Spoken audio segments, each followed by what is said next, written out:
एक समय की बात है।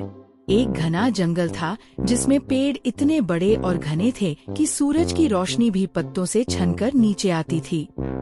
जंगल में हर तरफ प्रकृति का सुंदर रूप था। हिरण कूदते फांदते रहते, बंदर पेड़ों पर खेलते, चिड़ियां चहचहाती और नदी के किनारे मेंढक अपनी आवाजें निकालते रहते। रात को वही जंगल एकदम खामोश हो जाता, केवल जुगनुओं की हल्की रोशनी और कभी कभी रात के शिकारी पक्षियों की चीख सुनाई देती।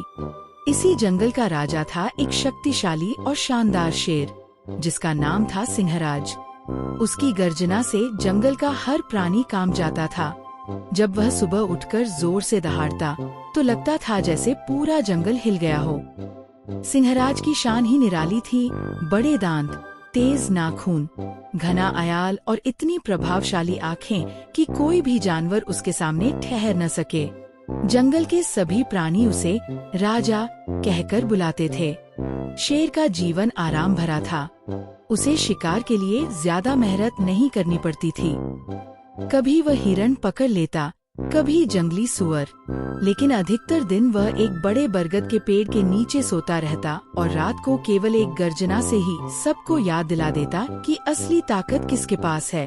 शेर अपने घमंड में रहता था और छोटे प्राणियों जैसे चूहे, खरगोश या छिपकली को कोई महत्व नहीं देता था। उसी जंगल में एक छोटा सा चूहा भी रहता था। उसका नाम था मनी। मनी बहुत चंचल और शरारती था। छोटा होते हुए भी उसका दिमाग बहुत तेज था। उसके माता पिता हमेशा समझाते कि बड़े बड़े शिकारी जानवरों से दूर रहा करे, वरना तुरंत मारा जाएगा। लेकिन मनी का मन हमेशा घूमने और दुनिया देखने को करता।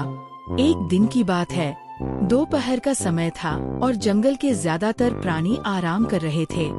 सिंहराज भी गहरी नींद में सो रहा था। तभी मनी वहां आ पहुंचा।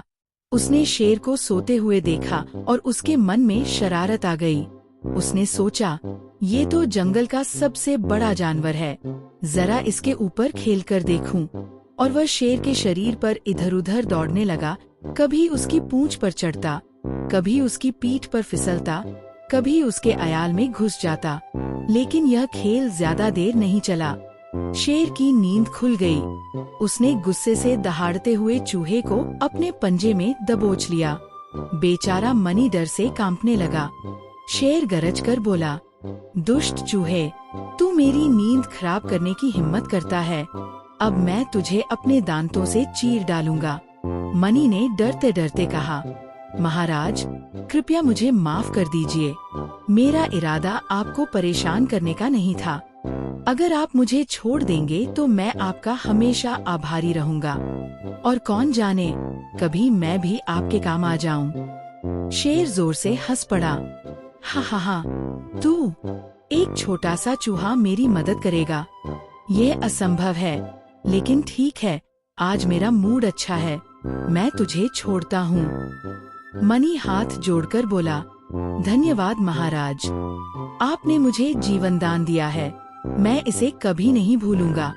इसके बाद वह भाग गया, लेकिन मन ही मन उसने ठान लिया कि वह एक दिन शेर की मदद जरूर करेगा। कुछ दिनों बाद जंगल में शिकारी आए। वे शेर को पकड़कर उसके दांत और खाल बेचकर पैसा कमाना चाहते थे। उन्होंने एक मजबूत जाल बिछाया। अगले दिन शेर घूमते घूमते उसी जगह पहुंचा और जाल में फंस गया। उसने पूरी ताकत लगाई, लेकिन जाल और कसता गया। शेर जोर जोर से दहाड़ने लगा, पर कोई भी जानवर उसकी मदद करने की हिम्मत नहीं कर पाया। तभी मनी ने उसकी आवाज सुनी। वह दौड़कर वहां पहुंचा और बोला, महाराज, घबराइए मत, मैं हूं ना। शेर ने हैरानी से कहा, तुम? एक चूहा मेरी मदद करेगा? लेकिन मनी चुपचाप जाल को अपने तेज दांतों से काटने लगा। धीरे धीरे रस्सियां ढीली होने लगी और कुछ ही देर में शेर आजाद हो गया। शेर ने भावुक होकर कहा, छोटे दोस्त, आज तुमने साबित कर दिया कि किसी को छोटा समझकर उसका अपमान नहीं करना चाहिए। तुम्हारा उपकार मैं कभी नहीं भूलूंगा। मनी मुस्कुराकर बोला, महाराज, मैंने तो केवल अपना वादा निभाया है। आपने मुझे जीवन दिया था, आज मैंने आपका जीवन बचाया। उस दिन से शेर और चूहा अच्छे मित्र बन गए। शेर ने सीखा कि शक्ति के साथ विनम्रता भी जरूरी है और मनी ने ये साबित कर दिया कि छोटा होना कभी कमजोरी नहीं होती। दोस्तों, जाते जाते आप सबसे एक छोटी सी रिक्वेस्ट है। अगर आपको ऐसी प्रेरणादायक कहानियाँ और वीडियो पसंद आते हैं तो हमारे चैनल को जरूर लाइक और सब्सक्राइब करें ताकि आगे भी आपको इसी तरह की कहानियाँ मिलती रहें।